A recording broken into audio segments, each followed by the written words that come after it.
Bulletin में सबसे पहले बात बीजेपी के राष्ट्रीय अध्यक्ष जेपी नड्डा की। नड्डा 2 दिन के दौरे पर उत्तराखंड में हैं। जेपी नड्डा अल्मोड़ा पहुंचे, जहां बीजेपी कार्यकर्ताओं ने जोरदार स्वागत किया। नड्डा के साथ सीएम पुष्कर सिंह धामी, प्रदेश अध्यक्ष मदन कौशिक भी मौजूद रहे। नड्डा ने कोर ग्रुप कमेटी की बैठक में शिरकत की, तो वहीं इससे पहले बीजेपी के राष्ट्रीय अध्यक्ष जेपी नड्डा चमोली के सवाड़ गांव पहुंचे, जहां उन्होंने शहीद सम्मान यात्रा की शुरुआत की।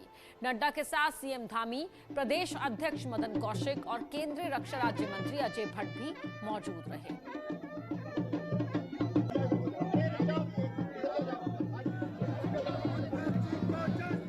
दो तस्वीरें टीवी स्क्रीन पर आप देख सकते हैं। अल्मोड़ा में जब पहुंचे बीजेपी के राष्ट्रीय अध्यक्ष, तो किस तरह उनका स्वागत किया गया। कार्यकर्ता बेहद उत्साहित नजर आए। फूल वर्षा भी अपने राष्ट्रीय अध्यक्ष के ऊपर कार्यकर्ताओं ने की और गुलदस्ते भेंट किए। तो इसके अलावा सवार की तस्वीर भी आप देख रहे हैं, जहां से शहीद सम्मान यात्रा की शुरुआत बीजेपी के राष्ट्रीय अध्यक्ष जेपी नड्डा ने की।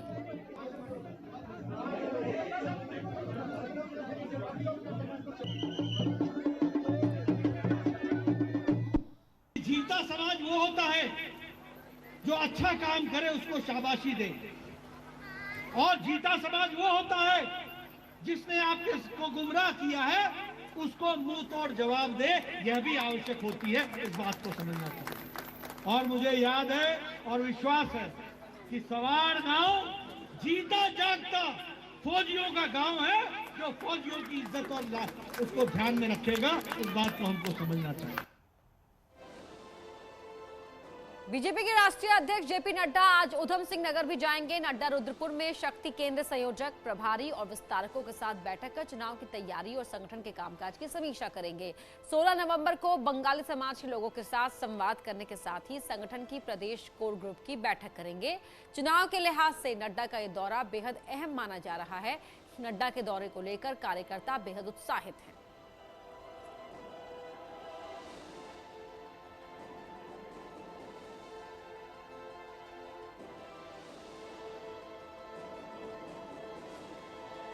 हमारे राष्ट्रीय अध्यक्ष जेपी नड्डा साहब यहाँ पहुँच रहे हैं। उनके स्वागत की बहुत जोरदार तैयारियां चल रही हैं और बिल्कुल निश्चित है कि हम उनके मार्गदर्शन में उत्तराखंड में दोबारा से सरकार बनाएंगे और 60 से अधिक सीटें माननीय पुष्कर सिंह धामी और माननीय मदन कौशिक जी के नेतृत्व में जीतकर दोबारा से यहाँ पर उत्तराखंड में भाजपा की पताका फहरेगी। तो नड्डा का उधम सिंह नगर दौरा भी होना है, जहां वो बंगाली समुदाय के लोगों को संबोधित भी करेंगे। वहीं सितारगंज की बात करें तो यहां बंगाली और मुस्लिम वोटर्स की संख्या अधिक है और किसी भी चुनाव में ये निर्णायक साबित होते हैं। कभी पूर्व मुख्यमंत्री विजय बहुगुणा की विधानसभा रही सितारगंज की विरासत को उनके बेटे विधायक सौरभ बहुगुणा संभाले हुए हैं। इस विधानसभा सीट पर लगभग 40% बंगाली समुदाय मतदाता किसी दल के लिए जीत का बड़ा कारण है, तो दूसरे नंबर पर लगभग 25% मुस्लिम मतदाता निर्णायक साबित होते हैं। शक्ति फार्म में सीएम पुष्कर की जनसभा में उमड़ी भीड़ से विधायक सौरभ ने चुनाव से पहले पार्टी को क्षेत्र में अपनी ताकत का एहसास कराया है। मेरा एक मानना यह है कि सितारगंज एक मिनी इंडिया है, जहाँ पे हर जाति और धर्म के लोग बसते हैं, और अगर मैं पूर्ण विकास सितारगंज का तभी मानूंगा जब मैं इन सारे जातियों और धर्मों को अपने साथ लेके आ सितारगंज को आगे बढ़ा पाऊंगा। बंगाली समुदाय को लेकर चुनाव से पहले धामी सरकार ने जिस तरह बंगाली समुदाय के नाम से पहले पूर्वी पाकिस्तान शब्द हटाकर उन्हें न सिर्फ साधा है, बल्कि घर में रहने वाली महिलाओं को समूह के माध्यम से रोजगार देकर बंगाली समुदाय की महिलाओं का भी नजरिया बदल दिया है। सभी को एक ही नजरिया से देखे हैं, भेदभाव में नहीं कर रहे हैं। उन्होंने सबको जो है, जैसे हमारे समाज में पहले लगता था कि पूर्वी पाकिस्तान, उसको हटाया। महिलाएं जो आज तक सिर्फ घरों में ही रहती थी, अब है कि जब से सरकार ने इनको ये समूह के द्वारा जो पैसे दिए हैं, उनसे वो घर से बाहर भी निकल रही है, खुद का रोजगार भी कर रहे हैं, वो सक्षम है हर चीज में। तराई में सितारगंज एक अकेली विधानसभा है जहां अल्पसंख्यकों की बहुलता है। ऐसे में देखना होगा कि क्या 2022 में सौरभ अपने पिता की विरासत को संभाल पाते हैं या फिर नहीं। कमलेश भट्ट, न्यूज़ 18, चंपावत। वहीं सीएम धामी ने न्यूज़ 18 से एक्सक्लूसिव बातचीत की और आगामी चुनावी रणनीति के बारे में बताया। साथ ही इशारों में ही विपक्ष पर भी निशाना साधा। इलेक्शन में इस समय 70 सीटों पर पूरा टारगेट है। प्रधानमंत्री नरेंद्र मोदी हो, गृह मंत्री हो, खुद बीजेपी के राष्ट्रीय अध्यक्ष हो, आप लोग किस स्ट्रेटेजी के साथ काम कर रहे हैं, कैसे फोकस है? नहीं, हमारा देखिए सीधा सा काम है, जो माननीय प्रधानमंत्री जी के नेतृत्व में आज हमारे पास विश्वव्यापी नेतृत्व है, जिसको पूरी दुनिया आज मान रही है। उनकी एक्सेप्टेंस आज पूरी दुनिया के देशों में है। जो आज आज़ादी से लेकर आज तक जो कभी नहीं हुआ, वो काम माननीय प्रधानमंत्री जी के नेतृत्व में हो रहे हैं और उन्हीं कामों को हम नीचे ले जाएंगे। अभी पिछले दिनों प्रधानमंत्री जी आए थे तो उन्होंने कहा कि ये जो तीसरा दशक है, इस सदी का तीसरा दशक, ये उत्तराखंड का दशक होगा और इसमें सभी का योगदान होगा और प्रधानमंत्री जी का आशीर्वाद है। हमारे पास इतनी बड़ी पार्टी का हमारा संगठन है।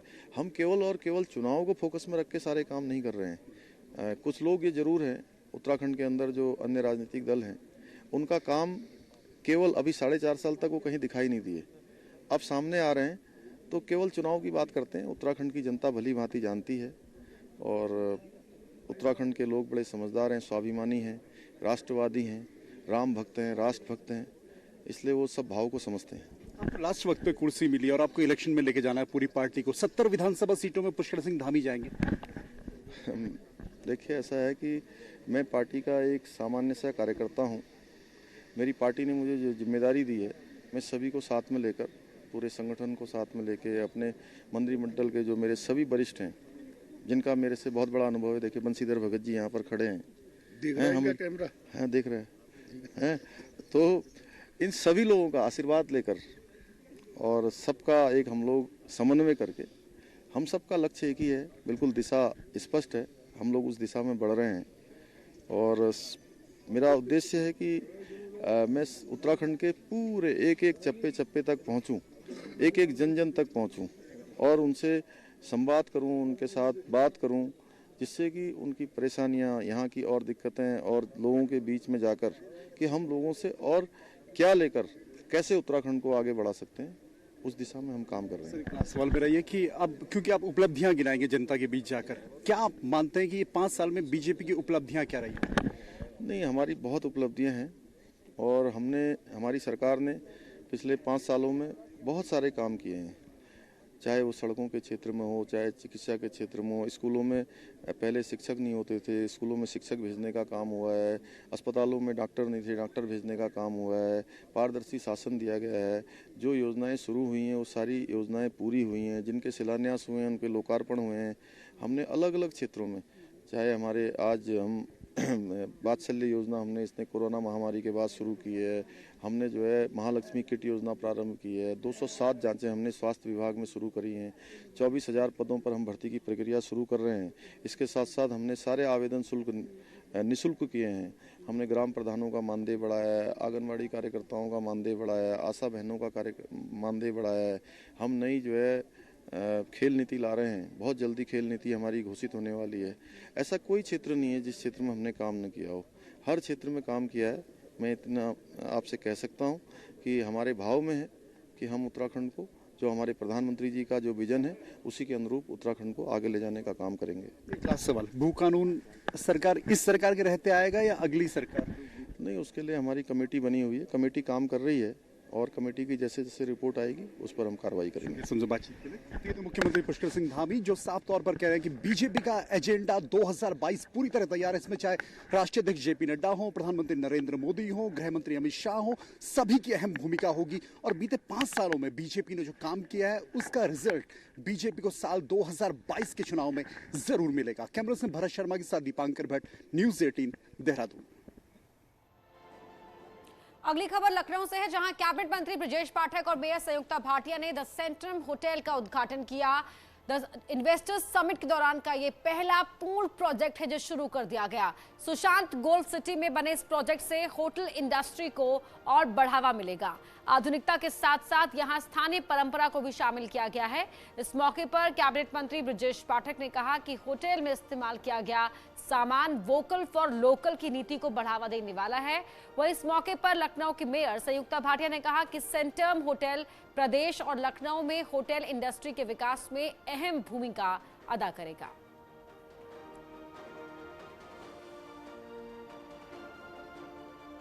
सब लोग यहाँ आएंगे, आपके पास आएंगे, आपकी व्यवस्था को देखने आएंगे।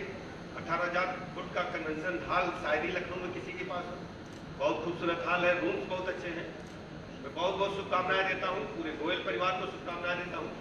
कि आपने लखीमपुर के छोटे से कस्बे मैलानी से निकल करके लखनऊ में जो मुकाम हासिल किया, ये वीर लोगों में है। और ये बाबूजी का कमिटमेंट है कि उन्होंने ऐसे पुत्रों को आगे बढ़ाया है जिनके अंदर जज्बा है कुछ भी करने।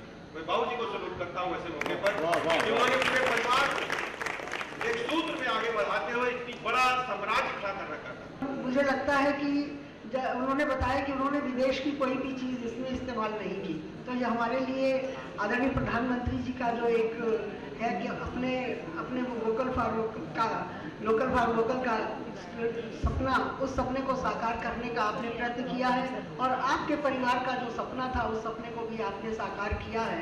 और हमारे परिवार के सभी सदस्यों के साथ साथ के माता पिता जी को बहुत बहुत धन्यवाद देना चाहूंगी। कांग्रेस नेता सलमान खुर्शीद का आरोप है नैनीताल वाले घर में आग लगाने का आरोप लगाया है। हिंदूवादी संगठनों ने आग लगाई, किताब के विरोध में आगजनी की गई। खुर्शीद ने फेसबुक पर शेयर किया वीडियो। सलमान खुर्शीद के नैनीताल वाले घर में आग लगाई गई है, ये आरोप लगाया है सलमान खुर्शीद ने और उनका आरोप है कि हिंदूवादी संगठनों ने उनके नैनीताल वाले घर पर आग लगाई है। फेसबुक में ये वीडियो भी शेयर किया है सलमान खुर्शीद ने। सलमान खुर्शीद की किताब के बाद लगातार जो विवाद है वो बढ़ता ही नजर आ रहा है और अब यहां हिंदूवादी संगठनों पर आरोप लगाते हुए सलमान खुर्शीद ने फेसबुक पर यह वीडियो शेयर किया है। आप देख सकते हैं ये घर का आंगन नजर आ रहा है और ये सलमान खुर्शीद का नैनीताल वाला घर है जहां पर आग बुझाते हुए भी आप लोगों को देख सकते हैं। सलमान खुर्शीद ने फेसबुक पर यह वीडियो शेयर करते हुए आरोप लगाया हिंदूवादी संगठनों पर कि उन्होंने आग लगाई है। सलमान खुर्शीद की किताब में कुछ अंश पर विवाद खड़ा हो गया है जहां उन्होंने हिंदुत्व के मौजूदा रूप को लेकर की तुलना आईएसआईएस और बोको हराम से की है। हम लोग नहीं कर रहे, आपने ऐसा नहीं करना चाहिए। और इस वीडियो को सलमान खुर्शीद ने खुद फेसबुक पर शेयर किया। आपको दिखा रहे हैं तस्वीरें, इसमें आग बुझाते हुए भी आप लोगों को देख सकते हैं। नैनीताल का घर है सलमान खुर्शीद का जहां इस हिस्से में आग लगी है और सलमान खुर्शीद का आरोप है कि हिंदूवादी संगठनों ने उनके नैनीताल वाले घर में आग लगाई है। ये दो तस्वीरें, एक आग को बुझाते हुए और एक आग बुझाए जाने के बाद की तस्वीर आप देख पा रहे हैं। इसी हिस्से में आग लगाई गई थी। किताब के विरोध में आगजनी की गई है। सलमान खुर्शीद ने अपनी किताब में हिंदुत्व के मौजूदा रूप की तुलना आईएसआईएस और बोको हराम से की थी। उनका कहना था कि उन्हें हिंदुओं से या हिंदुत्व से कोई गुरेज नहीं है, लेकिन जो आज लिंचिंग हो रही है उन्होंने उसकी तुलना आईएसआईएस और बोको हराम से की, जिस पर सवाल उठे, विवाद खड़ा हुआ और विवाद पर सलमान खुर्शीद को बार बार सफाई भी देनी पड़ी। पार्टी ने हालांकि उनकी लाइन से किनारा कर लिया।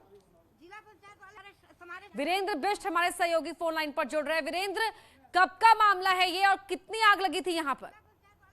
देखिए, जिस तरह से हमारी तक खबरें आ रही हैं, हालांकि पुलिस इस बात को कंफर्म कर चुकी है कि कुछ हिंदूवादी संगठन वहां पर विरोध करने गए थे और उसके बाद उन्होंने वहां पर पुतला जलाया है और नारेबाजी की है और पुतले का एक हिस्सा उन्होंने अंदर जो सलमान खुर्शीद का घर है उसकी तरफ फेंका है और दरवाजे से ये आग लगी है। ये पुलिस अभी तक कंफर्म कर चुकी है। हालांकि किस तरह से विरोध हो रहा था और कौन वो लोग थे अभी आइडेंटिफाई पुलिस नहीं कर पाई है। वीरेंद्र, कौन सा घर का कौन सा हिस्सा है जहां पर पुतला फेंका गया और जिन लोगों ने पुतला फेंका था, जलता पुतला घर के अंदर, क्या उनको आइडेंटिफाई कर पाई है पुलिस? देखिए अपर्णा, अभी किसी को आइडेंटिफाई नहीं किया गया है। हालांकि पुलिस की टीम भी मौके के लिए रवाना हुई है और इसके अलावा सीओ भवाली से हमारी बातचीत हुई है। उनका साफ तौर पर यह कहना था कि जो हिंदूवादी संगठन है वो वहां पर पुतला फूंकने गए थे और पुतला फूंकने के बाद उन्होंने पुतले का एक हिस्सा घर की तरफ फेंका है और दरवाजे से ये आग लगी है। इतना पुलिस अभी तक कंफर्म कर चुकी है, लेकिन जिस तरह से अभी आइडेंटिफाई की बात करी है वो अभी नहीं हो पाया है और पुलिस मौके की तरफ रवाना हुई है। तो ये देखना होगा कि किस तरह से ये आग लगी। इन सारे कारणों पर भी अभी पुलिस। जी वीरेंद्र, बहुत बहुत शुक्रिया आपका इस पूरी जानकारी के लिए। तो कुछ हिंदूवादी संगठन के लोग घर के बाहर पुतला फूंक रहे थे, विरोध दर्ज कराने के लिए पहुंचे थे और उनमें से ही कुछ लोगों ने उस जलते पुतले को घर के अंदर फेंक दी, जिसकी वजह से आग लगी। फिलहाल रुक रहे एक छोटे से ब्रेक के लिए, खबरें जारी है।